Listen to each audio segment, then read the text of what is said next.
Buick that's owned by Ken Allen.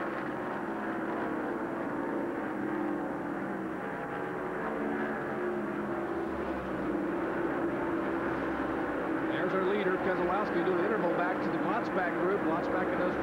There is Charge and Charlie, and Carl Miscotten and Ben S. Car number 40, our pole sitter, who had the unscheduled pit stop early on when he had an equalized tire. Now Hess moving beneath Miscotten. Then comes Bill Venturini, car number 35, former series champion. One of the most likable guys in all of racing, Venturini. His wife Kathy. He had his troubles yesterday. He blew an engine and had to hunt all morning to be able to win an engine. He finally was able to get an engine from the Morgan McClure Winston Cup team to be able to start. And now Cecil Eunice now trying to get back underneath the car number 3 of Miscotten. These guys are really dicing it up, and also some good racing here as Greg Trammell tries to move around Bob Shack, and he doesn't. He takes third spot away from Shack. Trammell is on the move. The youngster from Dawsonville, Georgia. And here's Stovall and Tracy Leslie for 6th place. Scott Stovall, driver of the car number 0. Tracy Leslie. They're really starting to mix it up here as we're just approaching the halfway point. 40 laps complete. 100 will comprise it. And Leslie now shoots by on the inside down toward turn 3 and takes the 6th spot away from Scott Stovall. Jerry, his car seems to be working well down on the inside. We saw him earlier when he was racing with Greg Trammell. I'm talking about Tracy Leslie, that he could stick down on the inside. The car was handling very well. I think Trammell had a little more horsepower than he did, but this time he got around Stovall, no problem at all. Heavy traffic back in the pack. Car number 19, that's Chris Jerky. Runner-up last year in the Rookie of the Year standings to Graham Taylor. Cecil Eunice there, and also Dave Simcoe, former Rookie of the Year, car number 51. They're running in the 11th, 12th, and 13th positions, Jerry. Simcoe making a move. He's from Clarkston, Michigan. Mound Steel Company Pontiac. Can't quite get beneath the Cecil Eunice car number 31. Well, Cecil did a good job of protecting his part of the real estate, but now he goes a little high, and Simcoe comes by on the inside. And a battle for 2nd spot as Trammell now has reeled in Jimmy Horton. And Greg Trammell will move around Horton and take 2nd spot away. Trammell is really on the move. Yes, he is, Jerry. And the work they did on that car during that pit stop has put him to going. He was beginning to drop back a little bit before the caution came out. But now I suspect they put 4 tires on that car and made some adjustments on it and has him on the move. We mentioned that this is the car that Bill Elliott used to sit on the pole with at Talladega back in May. And Elliott said this car would tend to get a little bit looser as the day went on, and that's what was happening early on. There is Keselowski, our leader. Bob Keselowski, winless thus far in 1990, trying to pick up his first win, and it would be a big one here at Michigan International Speedway. Approaching the halfway point, Keselowski is showing the way, but a youngster tracing him, Greg Trammell. Stay with us. It is one. Back at Michigan International Speedway for the ARCA Michigan 200, the first time the ARCA cars have been here in a decade. They're putting on quite a show. Bob Keselowski, the defending series champion, our leader. Trammell, then Horton, Bob Shack, the veteran, and a good run for Joe Nemorowski in 5th place, 6 through 10. Tracy Leslie, Scott Stovall, Charge and Charlie Glotzback coming from the lap down in 8th. Bill Venturini and the youngster Carl Miscotten rounding out the top 10. There's our leader, car number 29, the Extend-A-View Chevrolet Beretta. Bob Keselowski, an unscheduled pit stop for Bob Shack. Coasting down pit road, and it doesn't look good, Dan. No, it doesn't. It doesn't look like he has any power, Jerry, as he comes down the pit road. It looks like the tires are all up on the car. He was running in 4th place, and all of a sudden, he just brings her into the pits. We'll follow him down and see if we can see what might be the problem, but a tough break here for Bob Shack, who has made a good run from his 21st starting position. 39 years of age, leads all active ARCA Permatech Series drivers with 15 career victories, including 5 at Pocono Raceway. And of course, as you said, Ned, looks like he did not have power. They have raised the hood there. Bob Shack, who is also a car builder there in South Carolina, builds a lot of race cars, built some for the movie Days of Thunder, and also built many of the cars that are in the field today. And he's having his troubles here. They put the hood down, and probably he will call it an afternoon. Keselowski showing the way up front. Being chased by that man that's to the right of your screen, coming the youngster, Greg Trammell.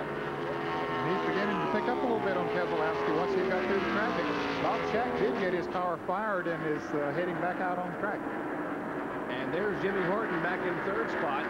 his Pontiac, the car that's won 5 times this year. Back to 4th spot, that would be Tracy Leslie, the Detroit Gaskets Oldsmobile, former series champion. Jerry, the 5th place car, Nemoroski just made a pit stop. He was one of those that did not stop during the caution, and of course we've run almost halfway through. That would be the battle for fifth would be between these two drivers, Scott Stovall in the car number 0 and Charlie Glotzbach in the car number 44.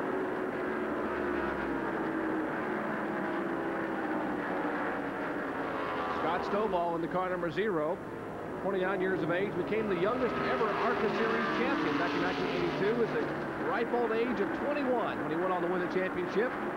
He pulls away by a couple of car lengths over the veteran Glotzbach.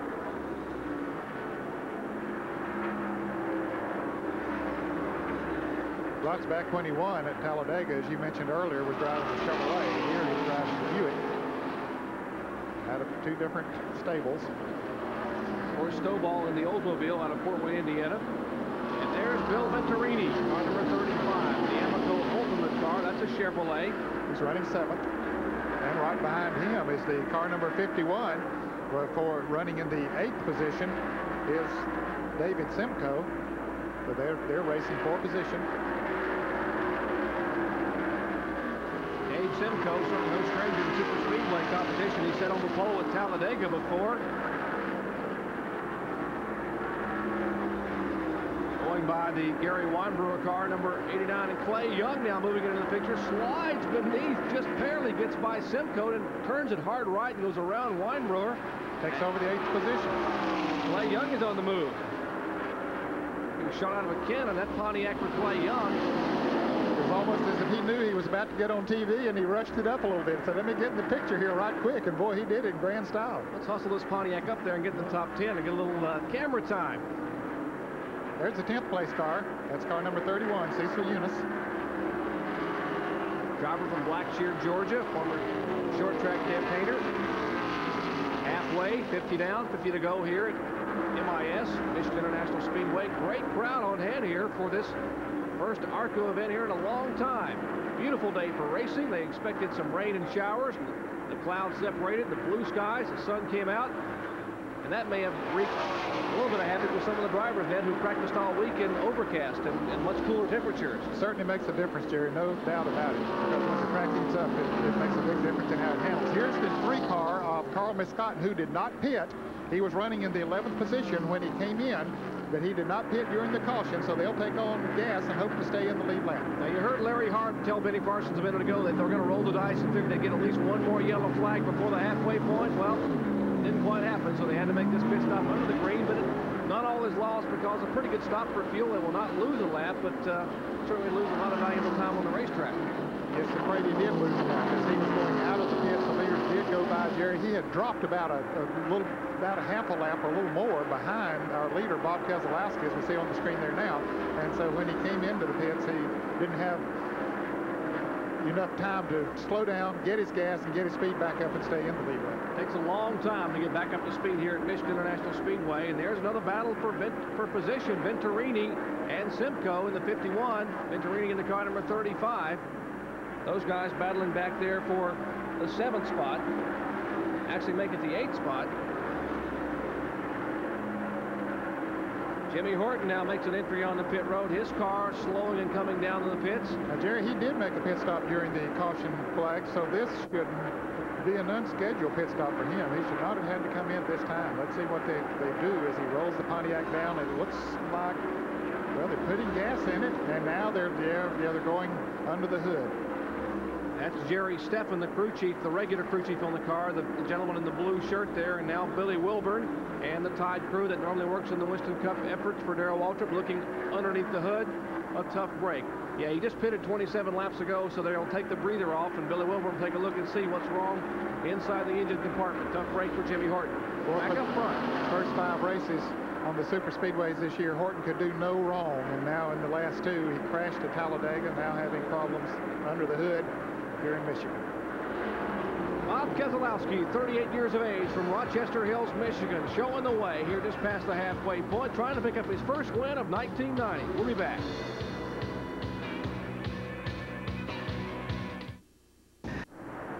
year back in the Irish Hills of Michigan at Michigan International Speedway here for the Michigan 200 ARCA event. Keselowski followed by the youngster Trammell, Tracy Leslie, Scott Stovall, and Charlie Glotzbach cracking the top 5. 6 through 10, Clay Young, Bill Venturini, David Simcoe, a great battle there. Cecil Eunice, the short track ace, and Chris Gerke in 10th spot. Our leader, it's this fellow right here, car number 29, Bob Keselowski. The car number 80 continues to have his trouble, the Miles Concrete Pontiac for Jimmy Horton, and he makes the hard left-hand turn behind pit road. Not been a good weekend for that man who had a great beginning of the year, winning 5 times in a row on the Super Speedway.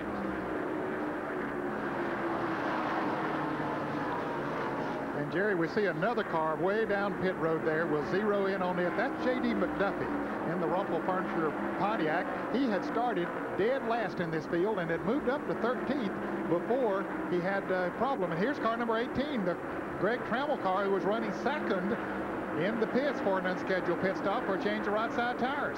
Now, this might be a scheduled stop, Ned, about 4 or 5 laps early for him, but they will change right side tires, and Trammell and the milling crew, now they're going to change all 4 tires, so probably possibly a problem for Trammell.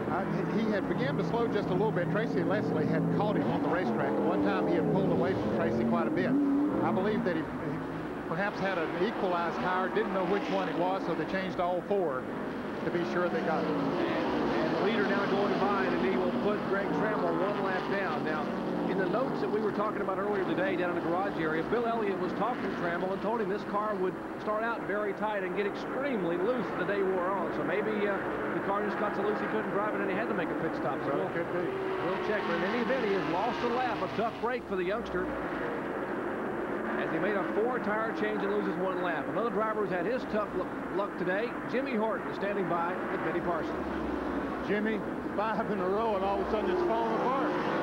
Yeah, the bottom just fell out, you know. Blew a motor yesterday. We got this motor in. This morning we had ignition problems. We changed it. We thought we had a lick.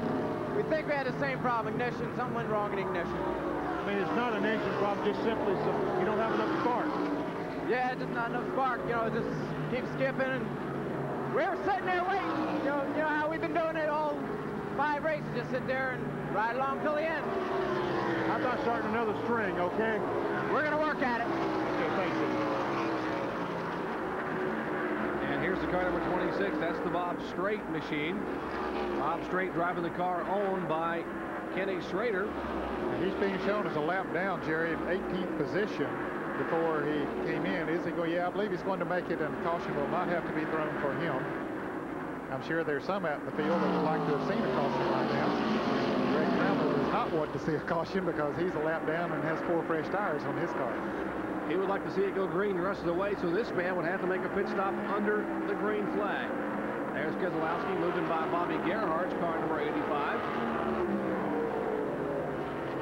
Chevrolet Lumina. Good race car. And out of the race, Glenn Brewer, the leader in the STP Prestone Rookie of the Year standings, lost the drive shaft early on. Wayne Dellinger's car stalling. There's Jerry Hill also having departed early. Bob Dodd, the 3-time series champion, apparently rupturing an engine. Jerry Churchill likewise having trouble. And the man we just talked to a moment ago, Jimmy Horton, 5-time winner this year, having to park it with an ignition problem. Bob Keselowski showing the way here at Michigan International Speedway. 61 laps complete, less than 40 to go. Stay with us, lots of laps yet to go.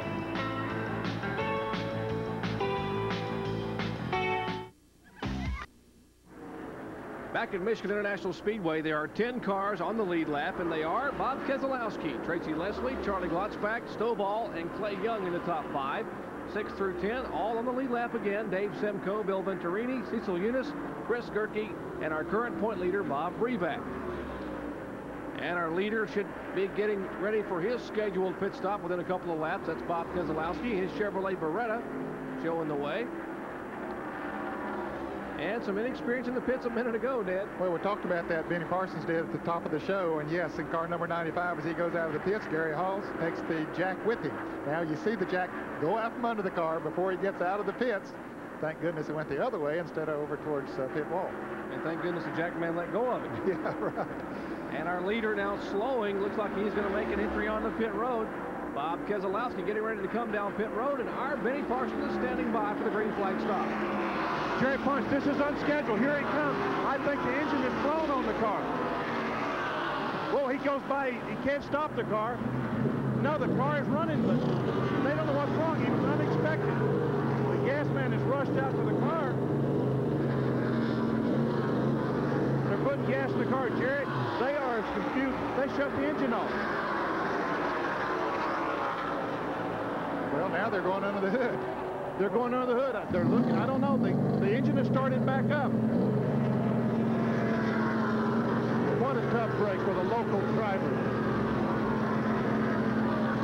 They're still looking under the hood. I guess they're going to try to finish as best they can.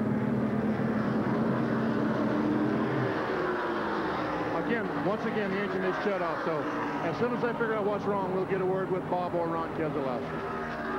Coach Ron Keselowski, who is the brother to Bob Keselowski and the crew chief. There is Ron there with the headset. He pulls the headset off. And the yellow flag is out. Caution flag being shown in the field, and Keselowski now will back that car up and will make his way behind pit wall. Tough break for the defending series champion, who had the dominant car here early on and led the greatest portion of these 67 laps that have been completed, and now will make the turn behind the wall. Now, Jerry, I think Greg Trammell, we've been sort of following him. No, he's trying to get a lap back right at the field, but couldn't do it. Right at the checkered start-finish line, he tried to get a lap back, but couldn't quite do it. So I thought that he was ahead of Tracy Leslie, but was not. Let's take a look here at Keselowski trying to get the car stopped on pit road. Yeah, he locks the brakes there momentarily and quickly decides that's not the thing to do, so he lets off, and they come around. As Benny said, it looked like they were totally surprised that he came into the pits. So watch the guy with the signboard. He knows how difficult it can be to stop a car on a super speedway pit road. Watch the guy with the signboard. One hand, he's not going to stand there holding it in front of his feet. And Keselowski has to be disappointed. He's standing by with Benny Parsons. Bob, what in the world happened? Looks like we might have broke a rocker arm with push rods on Benny. It dropped the cylinder and really shook hard. I thought maybe it blew, but I restarted it, but I never had one really shake that hard. I'm not so sure if it's a push rod or not, but it does have oil pressure, and it's running, but it's really shaking bad. Feels like it's ready to blow. And now on the racetrack, it's not a place to have an engine problem. No, going into 3 there, I thought it blew, and I was going to be in some trouble because it actually locked the rear wheels up for momentarily. And I kicked it out of gear and let it idle a little bit and revved it up, and it's got oil pressure, but it's really shaking hard, like maybe it broke a crank or something of that nature. Didn't scare you, did it? A little bit, especially right as you lift going in a corner, it gets a little nervy. But we were working so good that I was leaving a little bit of room getting into the corners for errors. I never got out of shape. Well, the car sure felt good. You know, the extended view mirror Chevrolet Beretta, it was like a dream. I've always dreamed of having a car that would just handle like this, you know, just come up short, but I sure had fun in the process. Jerry, I'm down here. You better cover the pit stop.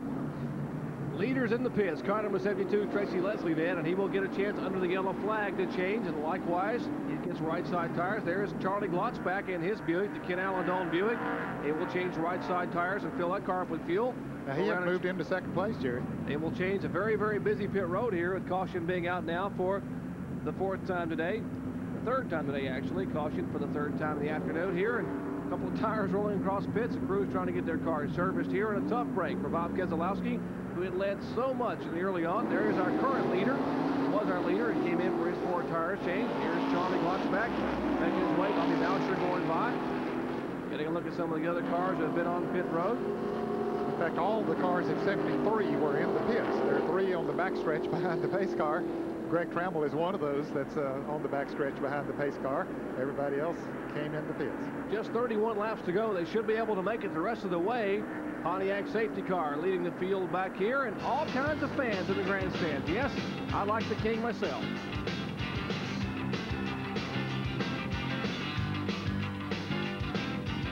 Phil and Laura. Back in Michigan International Speedway, top 10 here after 72 laps. Bill Venturini, the veteran driver and the former series champion, showing the way. Scott Stovall, Chris Gerke in 3rd spot. Tracy Leslie back up in 4th. And Charlie Glotzback in the 5th spot. 6 through 10, Bob Brebeck, our current point leader, and he will pick up some points over Keselowski, who just retired. David Simcoe in 7th. Cecil Eunice in 8th. Clay Young is 9th. And Greg Trammell, who had to make the unscheduled stop for a 4-tire change, now being shown in the 10th spot. And he is the car down on the inside, Jerry. He is a lap down. If he can get around Venturini on the restart here and catch another caution, then he could get back in the thick of this thing maybe. Bill Venturini here in front of the hometown folks, doing a great job out front here. Quite a comeback after that injury here at Michigan a year ago. Venturini leading the charge now.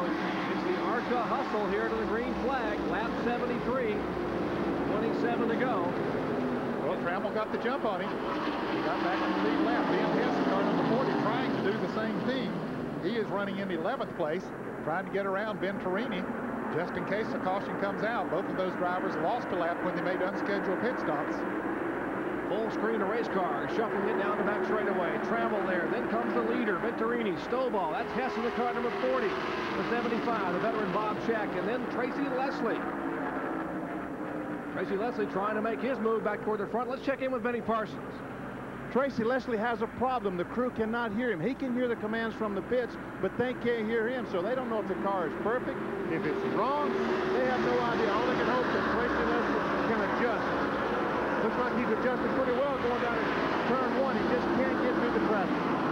Yeah, he's adjusting okay, Benny. He's running good, moving on the inside of Bob Shack right now. Of course, Shack is a lap down.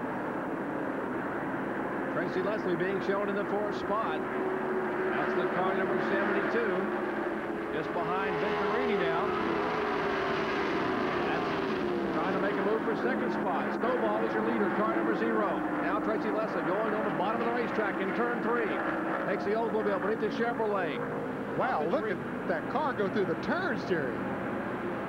Boy, that looks like Bill Elliott or Dale Earnhardt or somebody coming down on the inside the way he did. That car is really flying right now. Tracy Leslie really on the move. They should have shut his radios off a long time ago. He's trying to hang on, but Stovall has the advantage up high. That's the groove. And now Leslie comes back in the throttle on the bottom of the racetrack off of turn 2. That Stovall hangs tight up on the outside. He might get the advantage of a little bit of help from the draft from Bill Venturini back there.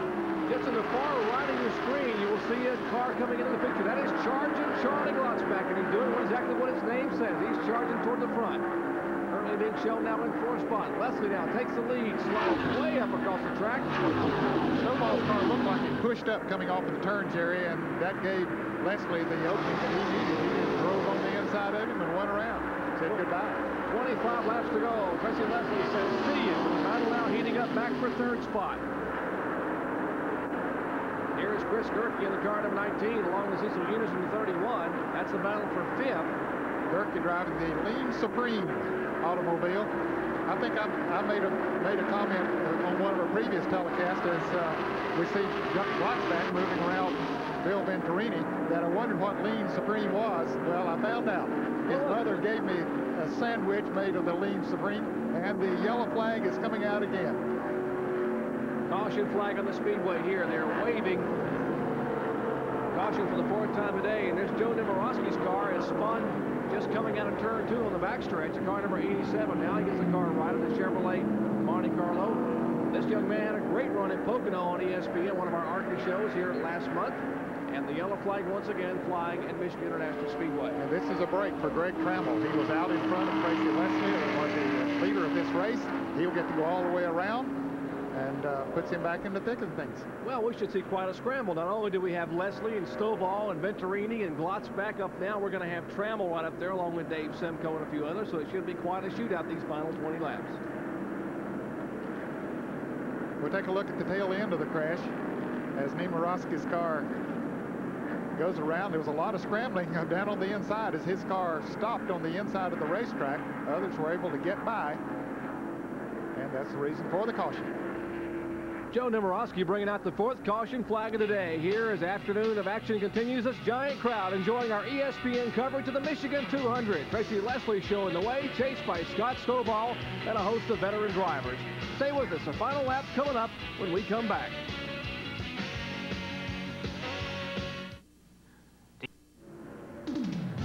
Back at Michigan International Speedway, Tracy Leslie trying to hold off a tremendous charge by Scott Stovall and Charlie Glotzback to pick up the win here in the Michigan 200 ARCA Supercar Series event. Today's Speed World coverage of the Michigan 200 brought to you by Budweiser, the king of beers. Remember, no win to say win. By Olympic, the family of stain products that protect your home from damage rain can do. Olympic stops the rain. And by Quaker State, the Big Q is one tough motor oil. Tremendous crowd on hand for this afternoon show at Michigan International Speedway. Laps are winding down. It'll be 22 to go when they take the green flag this time by. Tracy Leslie in the car number 72 is showing the way. Let's check in with Benny Parsons. You know, Tracy Leslie, you talked about earlier in the show being from Mount Clemens, raced at Mount Clemens Speedway, and now trying to get to NASCAR through the ARCA circuit. Sounds like someone else I know, folks. Me. I raced at Mount Clemens back in the 60s, in the mid-60s. Won some races there, never could win the track championship, but went on to ARCA, 68, 69, and then on to NASCAR. I hope Tracy Leslie all the luck in the world, because it's the greatest lap in the world. That being spoken by a two-time ARCA champion and the man who went on to win the Winston Cup Championship and thankfully joined us when he retired just a year ago. Getting back to green flag racing here. Lap number 80, 20 to go, Ned, and they're really mixing it up in front. Snowball going down on the inside of the lap car, Bob Shack, car number 75, but he gets cut off going into turn 1. That doesn't work, so he decides he better go up on the outside because here comes Charlie Glotzback. He had to block that position. That lets Leslie move away a little. And the car number 18 getting a black flag, confrontation flag. That is Greg Trammell. There's the battle up front. Snowball now moving the inside of Bob Shack. Car number 75 is a lap down. Snowball, the car number 0, second place car. That's his Oldsmobile. And charging Charlie Glotzback, car number 44, the Buick, trying to move back on the inside. Now let's see for the reason for the black flag for Greg Trammell. He's in the red car. You see he pulls down on the inside. He's coming in the middle of the screen there, passing on the wrong side. They were told in the driver's meeting not to pass on the left side. Well, he forgot. And now the black flag is out, and he's in the pits for a stop and go. Stop and go penalty. That will not cost him a lap. It will cost him a lot of time. The leaders are coming out of turn 2, and he is just moving down pit road. And Jerry, during the caution, he had nothing to lose. He came in, they put 4 new tires on that Melling Ford. He was in position to make a charge up through the field, but he made it a little bit quick. And trying to make a charge in turn 3, 52-year-old Charlie Glotzback in the car number 44, running way up high. Leslie going by. Now Glotzback moves down on the inside of Scott Snowball. Bob Shack might help him a little bit there with the draft as he moves in behind Glotzback. That should help move Glotzback away, and indeed it does. Moves him out into second place. Pair of Buicks, car number 0, that's the Oldsmobile of Snowball. He got a little bit light, lost some air off that rear spoiler, and Snowball still bobbing and weaving in the backstretch. Yeah, that car's not handling too well in the turns, Jerry. It's not making the turn like Glotzback car and Tracy Leslie's car. It's just not turning in the center of the corner. And then when he starts off the turn, it looks like he pushes up a little bit and he loses a lot of speed that way. He went into turn 3 on the very bottom of the racetrack and comes out of turn 4 way up high toward the middle groove. There's the interval there, the leader, 72. That is Tracy Leslie, and now Glotzback. Charging Charlie Glotzback, car number 44 in second spot. The 75 car of Bob Shack is a lap down. He was being shown in 11th position, 1 lap down. And the car number 51 of Dave Simcoe has gone by Bill Venturini. That's for the 4th spot. There is Dave Simcoe, car number 51. Now he's trying to make a move inside of Scott Snowball, who has his hands full with a very ill-handling machine here with laps winding down. So Simcoe, you see him pull up on him when he comes off of the turn. Snowball just can't get in the gas the way that the other drivers are able to coming off the turn, and it's really hurting.